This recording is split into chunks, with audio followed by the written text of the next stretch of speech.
Hello, it's me.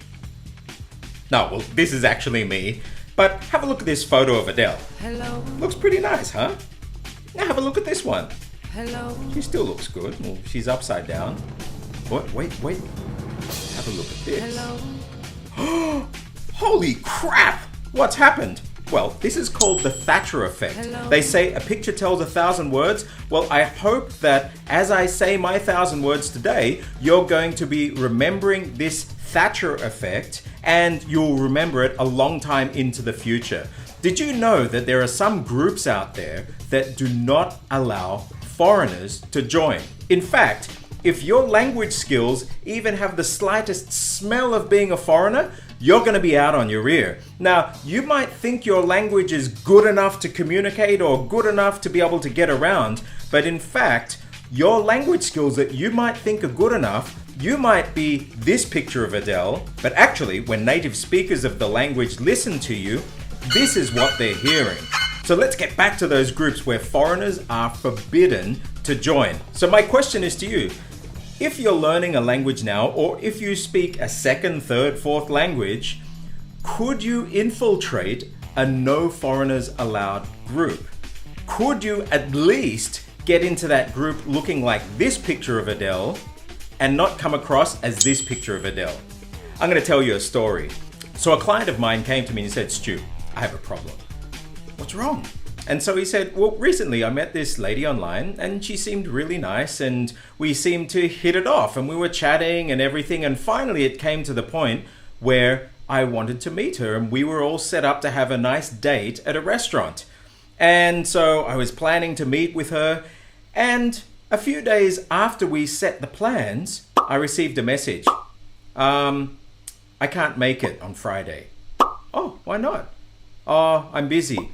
Okay, that's okay. Let's meet another day then. Oh, actually, I don't think I'm going to be available on that day either. And he's baffled. And so, as it goes, they were speaking, it goes back and forth. So it turns out that there are these groups in Thailand that are exclusively Thai women. If you are a male, you're not allowed to join. And if you're a foreigner, you're definitely not allowed to join. Now, some will allow trans in there because trans might be dating foreign men, but generally these groups are exclusively for Thais and exclusively for women. And so what happens when somebody tries to join a group, they will have these questions in the beginning. And that's exactly what happened to this guy. He thought, holy crap, he found out that his details had been exposed in this group. Now stay to the end because I'm going to tell you some of the information that is actually exposed in these groups. So he tried to infiltrate the group. And so what he did is he got his account that he'd set up and he tried to get in. Now, as with many Facebook groups there are questions that will go to the admin. So they'll ask you, why do you want to join the group? Do you agree to comply with all of the rules of the group? What is your gender?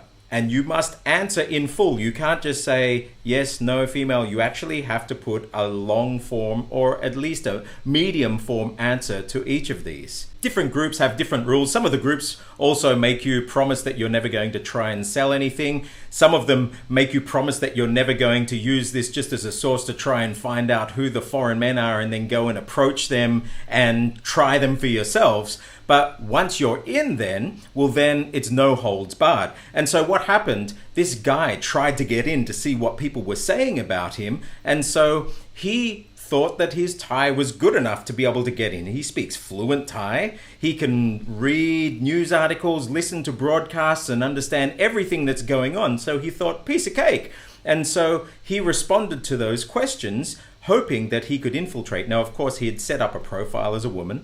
And what happened? Bang! Rejected.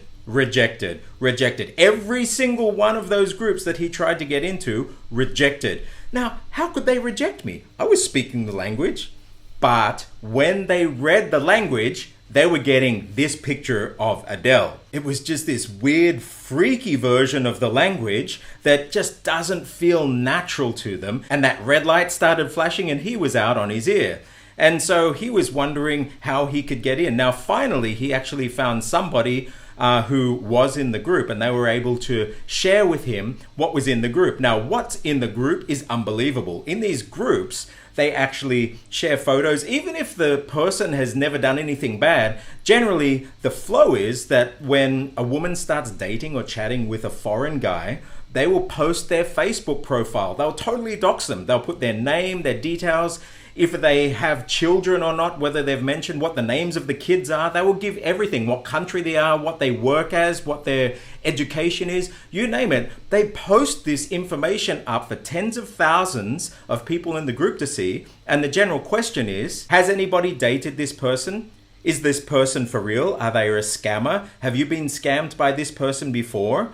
And they're the general two questions, and you'd be surprised how many people come in and say, oh yeah, I know this one. Oh yeah, I dated this one. And so then they'll start exchanging stories about sex, how good they are in bed, about money, how much money they give them, about marriage, whether they wanted to get married or not, about their children, about how their families would interfere with their normal lives, about how they were culturally, about whether or not they can speak the language, you name it. Everything that they want to know about the person is there. And some of these guys, holy crap, there are guys that have obviously dated several women, and then you get these women and they'll be looking out, they'll be checking these threads. And so this is a warning to you. If you have dated multiple women here in Thailand, chances are, as a foreigner, you could be up on one of these boards and you have whole communities discussing every single detail about you on these boards. One of the biggest fears is that this person is not for real, that they're scammers, because there's a history of Nigerian scammers and other scammers around getting profiles. Now,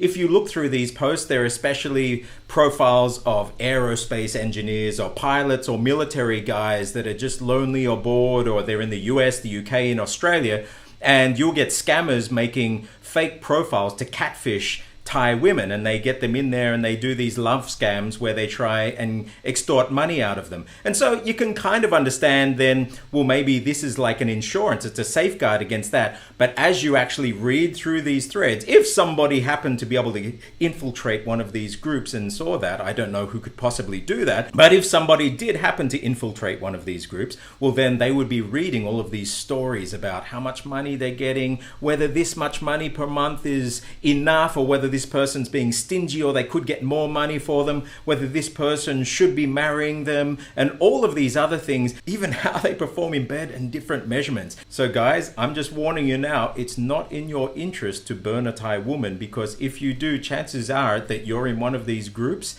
and you are being roasted at the moment. But let's get back to the language side of it. So those people that say, oh no, language is just a tool of communication and all we need to do is learn the language enough so that we can communicate and be understood, and that's it. But for me, when I learn a language, it's much, much more than that. I want to learn the language to a point where people can accept me in, and I can learn those things that wouldn't otherwise be available to me to learn. And so the only way to do that is to develop prosody. Prosody is the rhythm that language is spoken in, the natural rhythms, if you're having natural prosody. And so I want to develop natural prosody, not only in the rhythms of my actual speech, but in this case, prosody in writing. If somebody listens to you speak, I don't want them seeing this picture of Adele. I want them seeing at least this picture, and if possible, this picture of Adele. So let me ask you, if you were to infiltrate a group that is no foreigners allowed with the language that you're learning, could you do it? So let me know in the comments below. What are your experiences with the language? Have you tried to speak a language and people haven't accepted you in just because of the way that you speak a language? I'd be interested to know. Don't forget to scan the QR code. Come and continue the discussion on our Mindkraft Discord server. I'm Stuart J. Raj, and I'll see you on the other side.